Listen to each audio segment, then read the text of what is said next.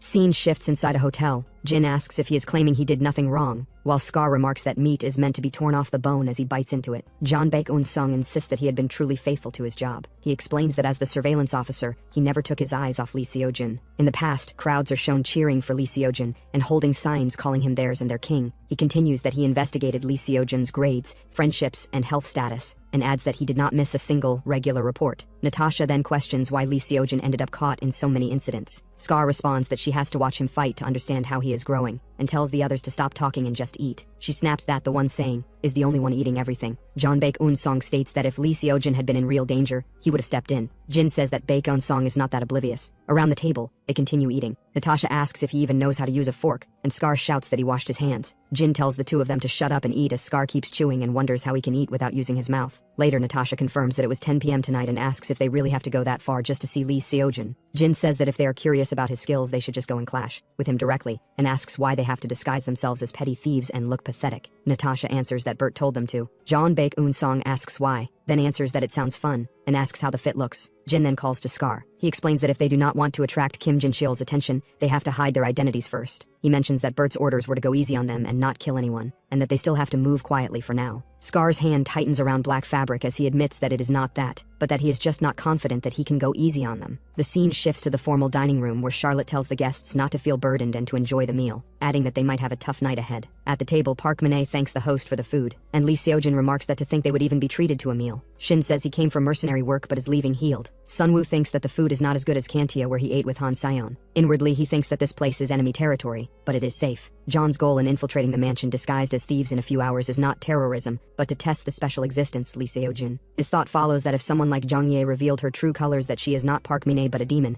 then she would be eliminated immediately. Park Min-ae murmurs why he keeps looking at her with that weird smile. He too thinks that it is so he can relax. Then Bert, who is now disguised as Charlotte, mentions that the youngest A-rank mage cleared the hidden stage, and that she saw the news too. She adds that she heard that Lee Seojun saved that honest-looking friend sitting over there. Lee Seojun hesitates and confirms that it is right. Sunwoo hesitates and repeats the words honest-looking with doubt. Charlotte asks if the female student who was active with him did not come along. Lee Seojun answers that Choi So-yeon said she had family matters to attend to. One remarks that his goal was to see a celebrity rather than carry out the request itself. Charlotte tells him that his family must be happy that he has such talent. Lee Seojun responds that he wishes that were true. After a pause, he adds that he does not have a family. He says that it is not that he lost someone, but that he does not even know what kind of people they were. He continues that if his family is out there somewhere, he hopes they will be proud of him. Charlotte admits she was so glad to meet him that she asked a rude question, but says she understands that feeling. The room falls quiet. Charlotte then says that she grew up as an orphan too, and that it is a lonely and desolate feeling. She reaches out and places her hand over his. She looks at him and says that family is not something one is born with, but something one makes, and suggests that they do their best together. Lee Seojun smiles and thanks her. After the meal, he thanks them for the food. As they walk away, one says that what Miss Charlotte said was touching. Another laughs. Sunwoo adds that it was edible. Later, they gather near the fountain. Lee Seojun reminds the group that just as they were briefed for the mercenary activity during the day, they should each patrol the interior according to the schedule. The others respond that they understand. Park Min-ae calls out to Junior Seojun and asks if he has a moment. Before he can answer, Sunwoo says that he came up with a reinforced patrol route and tells Lee Seojun to follow. Lee Seojun responds that it is fine and agrees. As Lee Seojun is led away, Min-ae mutters Kim Sunwoo's name. Shin notices and reacts in surprise. He observed that Senior Min-ae's expression turns vicious when Lee Seojun is taken away, and wonders if this could be a love triangle. Yuara is asked if she saw that too and what they should do. Lee Seojun's earlier words repeat in thought, that if his family is out there somewhere, he hopes they will be proud of him. Yuara narrows her eyes. As Yuara leaves, Shin runs after her and shouts that she cannot just leave. Outside at night, Sunwoo and Lee Seojin walk along the side of the mansion. Sunwoo explains that if they start from the corner of the mansion, they can plan the movement path more efficiently. Sunwoo thinks he should guide Lee Seojin in a direction where people will not get swept up even if an incident occurs, then asks if there is anything he does not understand. Lee Seojin replies that there is something about Sunwoo. Sunwoo turns and asks what he means. Lee Seojin states that for someone who supposedly lacks mana, he fired off magic in the hidden stage, as if his mana were infinite. He describes it as a style of bombarding with magic from the front, while aiming for the opponent's vital points, and says he knows only one person who fights like that. From appearance to fighting style, he says, Sunwoo is too similar to the mage Kim Jinwoo. Sunwoo becomes flustered and thinks that first Yuara and now Lee Seojin are doing this to him, then asks if he thinks he is Kim Jinwoo. Lee Seojin quickly denies it himself. Sunwoo answers that mage Kim Jinwoo is a hero who cleared the hidden floor of the tower and defeated a demon all by himself, and adds that he is probably several times stronger than him. Lee Seojin responds with interest. He continues that what he is curious about is who he learned that style from, and reminds him that he told him not to hide his power, yet he hides his own. Sunwoo hesitates, thinking that he needs an excuse. Yuara approaches them and states that it is not that he is hiding his power, but that he has no choice. Lee Seojin asks what brings her there. She answers that she is taking a walk because she has things to think about, and asks if that is not allowed. Lee Seojin says it is not that it is not allowed, but asks what she means by saying Sunwoo has no choice. Yuara explains that there are cases where magic release becomes unstable due to psychological factors, and the deviation between mana capacity and output becomes large. In other words, she says the current Sunwoo is not hiding his skills, but is in rehabilitation to regain his original abilities. They both react in shock, as Sunwoo inwardly questions if that is it. The system displays that the character Lee Seojin admires him, and that he has gained 500 points as a reward. Lee Seojin then brings up Sunwoo again, and mentions the medicine he took in the hidden stage. Sunwoo admits that they found out. He says he kept it a secret from everyone because he did not want to be pitied. Lee Seojin apologizes and promises to keep it an absolute secret from everyone else. Sunwoo says he is going inside now. He tells Lee Seojin to start patrolling from the corner of the mansion as mentioned earlier. Sunwoo runs off, telling them to work well. Lee Seojin tells him to rest up. Sunwoo walks along the mansion exterior at night and thinks that he got away with it thanks to Yuara's misunderstanding. He continues inside and reflects that Bert managed to scrape together quite a collection of precious items. He explains that this mansion is one of the hideouts of the villain John, located all over the world. As Sunwoo walks down a long hallway filled with framed paintings and displayed objects, he reflects that some pieces were painted by Bert herself under the guise of Charlotte, but a significant number were looted to fund John's activities. However, the true treasure of this mansion is not art or anything like that, but the items John has stored separately in the secret room. Sunwoo stops in front of a tall grandfather clock and looks at it closely. Multiple magic effects are shown around the clock, labeled concealment, illusion, confinement, disturbance, seal, and alarm. The system displays that it is using the search function. The system then reveals a lesser mana concealment elixir, then displays its details. Lesser mana concealment elixir grade C, category item, single-use consumable. Upon consumption, it conceals mana flow of C rank or lower. Duration 10 minutes. Price 5,000,000. The elixir appears in Sunwoo's hand. He thinks that everyone is so focused on their own business that no one knows a thief has really entered the mansion. While drinking the elixir, he thinks he just needs to finish the job before the third party intrudes shortly and causes a scene. Blue energy swirls around him as he stands before the clock. The system displays that due to the effect of the lesser mana concealment elixir, mana of C rank or lower is concealed for 10 minutes. Sunwoo smirks and calls them villainous bastards. The system announces that it is activating the unique trait Outsider's Benefit. Blue energy gathers around his hands as he says he will see them get robbed blind by an honest-looking guy. He observes that the structure is set so that an alarm will sound if he deactivates it completely, and notes that one of John's arrays has been installed. He decides that if he can modify the formula enough to let one person through, it will work. Magic circles spread out in layers around him as he adjusts the formation. He leaps forward. His foot lands lightly on the floor. He looks ahead and realizes this is John's secret room. He concludes that the same kind of security magic is applied to the display cases as well. Sunwoo looks around and says now then. He stretches out his hands and asks if he should clear it out. Meanwhile, Black Flame Mercenaries Team 6 captain, an A-rank mage named as Jung Ha-jun, remarks that he heard the place gets robbed periodically, but nothing seems to be happening. A guard asks the captain whether something feels off. Jung Ha-jun asks what it is. The subordinate points out that they are in Gangwon, a monster field where high-level monsters run wild even if someone strays slightly from the path. He questions whether, no matter how expensive the artworks are, a thief would really target a place like this. Jung Ha-jun asks why he is so curious and tells him they only need to stand guard and get paid. He adds that at most, they are probably staging a robbery to claim insurance money, and instead of guessing the client's motives, they should focus on how to recruit Lee Seojun. The subordinate answers, "Yes, sir." Dark energy rises as Song Jin appears at Jung Ha-jun's shoulder and tells him he is working hard. In an instant, Song Jin moves. Jung Ha-jun and the other guard are struck down, blood scattering as they collapse to the ground. Song Jin's eyes glow faintly. From a distance, Jung Yi, currently known as Park Min-ae in the academy, calls out desperately. She states that thanks to him, she was able to follow him well. She asks Lord Song Jin to grant her the chance to end Lee Seojun's life. Song Jin refuses, stating he will not allow it until they confirm whether Lee Seojun is the child of prophecy. He instructs her to begin by guiding them to him. A sudden warning rings out for Senior Min-ae to watch out. Lee Seojun charges in, his blade burning with golden light, intercepting the strike aimed at Seong Jin. Seong-jin brings his weapon down, forcing Minnie back as she cries out. Lee Seo-jun advances and slashes, then catches Park Minnie's wrist. Minnie calls Lee Seo-jun's name in shock. Lee Seo-jun tells her to run inside. He reflects that he had wondered why Senior Minnie was outside, but now it appears intruders entered after killing the Black Flame mercenaries. If the thief's identity is a main then, his breathing falters, and a chill spreads through his bones. Song-jin stands surrounded by dark violet energy, one hand covering part of his face as power seeps outward. Without even exchanging full blows, Lee Seo-jun becomes certain from the overwhelming difference he feels throughout his body. He felt a terrifying power from Song-jin that is an S-rank man. A towering mass of dark violet energy rises behind Song-jin, forming the shape of a monstrous face with glaring eyes and jagged teeth. Lee Seo-jun concludes that if he fights, he will definitely die. Seong-jin acknowledges that Lee Seo-jun's judgment is excellent, but remarks that this likely is not the power of exorcism.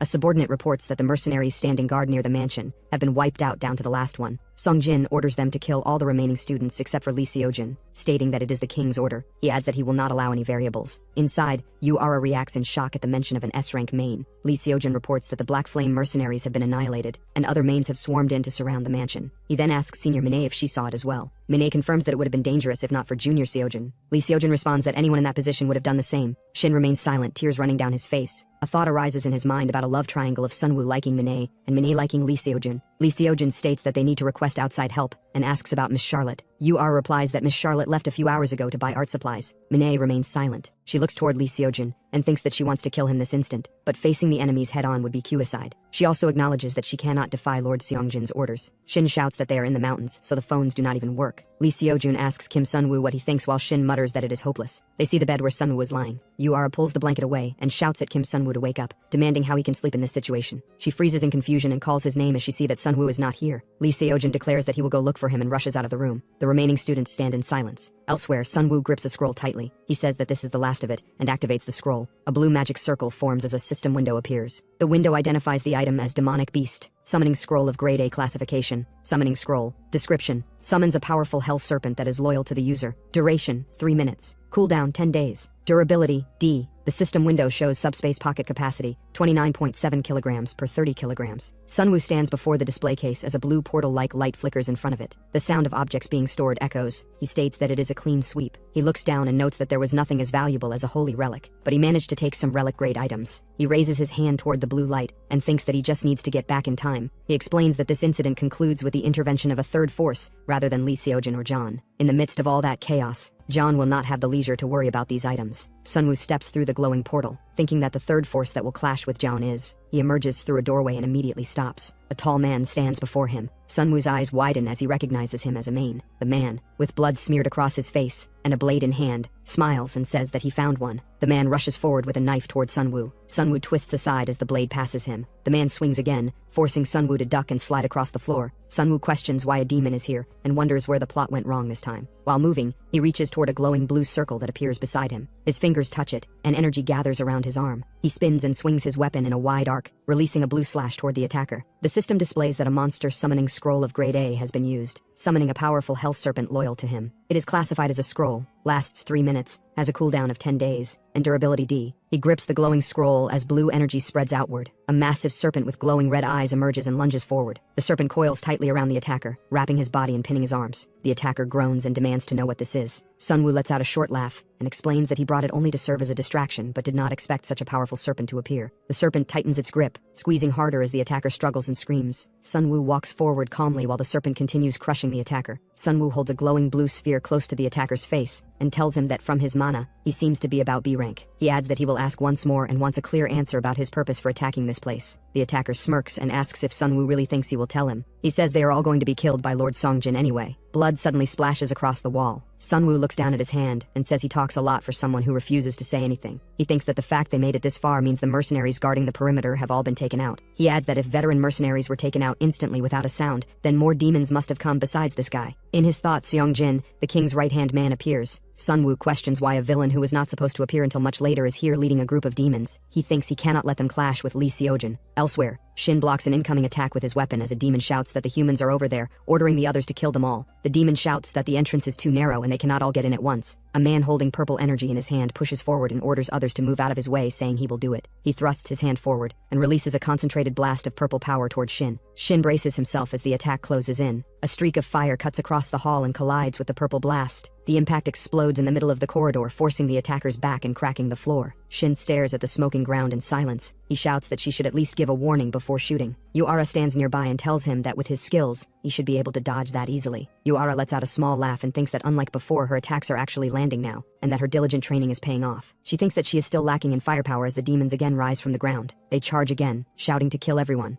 Yuara warns that it is coming again and tells them to focus on what is in front of them. Shin grips his weapon and declares that he will protect Senior Minai. Minai says yes and thanks the juniors. She raises her hand and thinks to stay right where they are, saying she is going to wipe them all out and then kill Lee Seojin. A surge of power bursts forward. At the doorway, a blue barrier suddenly forms and blocks the attackers. The group inside stares in confusion. A powerful wave of blue energy sweeps down the corridor, tearing up the floor and walls. Shin, Yuara, and Senior Minai look ahead in shock and wonder what on earth this is. The long hallway is left split open with a deep trench carved through the center as debris settles. They all question what is happening. Meanwhile, Lee Seojin clenches his fist and asks where Sunwoo has gone in a situation like this. He wonders if Sunwoo was taken out by a demon. From behind, Seongjin asks if he is on his way to save his comrades. Lee Seojin grips his weapon and recalls the S-rank demon he saw at the front gate. Seongjin, surrounded by dark energy, stands near the fountain and says he knew he would find Lee Seojin here. Seongjin raises his hand as dark energy coils around him and tells Lee Seojin to draw his sword. He adds that he will give him a chance to face him before he dies. Lee Seojin grips his weapon and acknowledges that Seongjin is an opponent he cannot defeat, but he cannot run away either. He steadies himself and prepares to move. Black energy spreads behind Seongjin as Lee Seojin dashes forward. Lee Seojin activates weapon enhancement, and his blade glows as he closes the distance. Seongjin blocks the strike with a surge of dark power. Lee Seojin grits his teeth and says he has to stop him from reaching the others. Seongjin swings down with force, and Lee Seojin meets the blow head-on. Their weapons collide with a loud impact. Seongjin's purple eye sharpens as he notes that a counterattack in that split second was interesting. He follows up immediately, striking again and knocking Lee Seojin backward across the floor. Seongjin tells Lee Seojin to give it a few more years, saying that then no demon will be able to stop him. He leaps down from above and brings his sword down. The blade crashes into the floor with a heavy impact as dark energy spreads. Lee Seojin pushes himself and dodges this attack by sliping. Seongjin looks at him and begins to say that even so. Lee Seojin stares back, breathing hard. Seongjin states that calling this the power of demon slaying is just a simple light attribute spell, and asks if that means Lee Seojin does not think he is a worthy opponent. Lee Seojin repeats the words power of demon slaying and demands to know what that is supposed to be. Seongjin tells him not to play dumb and charges forward wrapped in dark energy. An explosion erupts nearby, flames rising behind them. Seongjin declares that he came to this remote land under orders to kill the child of prophecy. He adds that if his king says Lee Seojin is the child of prophecy, then he just has to shut up and prove it. Lee Seojin feels the strain in his weapon and curses as he realizes his sword is reaching its limit. Seongjin looks down at Lee Seojin and asks if he really thought he could toy with him with such lies. Their blades grind against each other, sparks flying as Lee Seojin strains to hold the attack back. Lee Seojin admits that whether it is the power of ruin or the child of prophecy, he does not know anything about that. He swings his sword in a wide arc, forcing Seongjin back. Lee Seojin shouts that even if he did know, he would not tell him. Seongjin raises his sword overhead and declares that then Lee Seojin is useless. The massive blade of dark energy crashes down. Lee Seojin drops to one knee and blocks with his glowing weapon as a bright blue sphere of power gathers behind Seongjin. Seongjin notices the sudden presence and reacts. The concentrated blue shot pierces through the space between them, striking Seongjin and forcing him backward. Lee Seojin looks to the side, realizing it was a sniper, and asks who it is. That's it for now. If you enjoyed the video, don't forget to like, share, and subscribe for more. Let me know your thoughts of this manhwa through comment section.